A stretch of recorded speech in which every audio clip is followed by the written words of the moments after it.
কিছু দেখলি? হ ভাই, কি? সব অন্ধকার।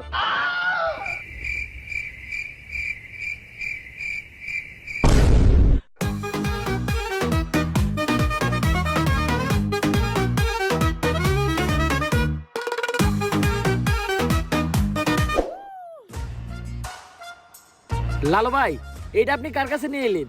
ওনারে চিনস না তুই? উনি অনেক বড় তান্ত্রিক। এই দেশে ওনার লক্ষ লক্ষ মুরিদ। উনি নতুন একটা বই লিখছে। বইয়ের নাম শয়তান ধরার গর্জন। যেই বই পইরা নতুন কইরা লাখ লাখ মানুষ তান্ত্রিক হইতাছে। কিন্তু লালু ভাই, আশেপাশে তো কোনো তান্ত্রিক বা মুরিদ দেখতেছি না। আরে ওগুলা তো সব ফেসবুক আর টিকটকে। বাবা, সঞ্জনা নামের এক আত্মারে আমার ধরতে হইব বাবা। আপনি আমার সফল হওয়ার একটা উপায় দেন। যদি সফল হতে চাও তাহলে আমার লেখা এই বইটি নাও, শয়তান ধরার গর্জন। এই বইটি নেওয়ার সাথে সাথেই তোমার জীবনে থাকবে না কোনো অর্জন। আমি কথা দিয়ে কথা রেখেছি, শয়তান আসেনি তো ফিরে। আমি শয়তান তাড়ানো গল্প লিখেছি আমার সারাটি জীবন ধরে। আমি অন্ধকারে মোমবাতি জ্বালিয়েছি, তবুও পাইনি ভূতের খোঁজ।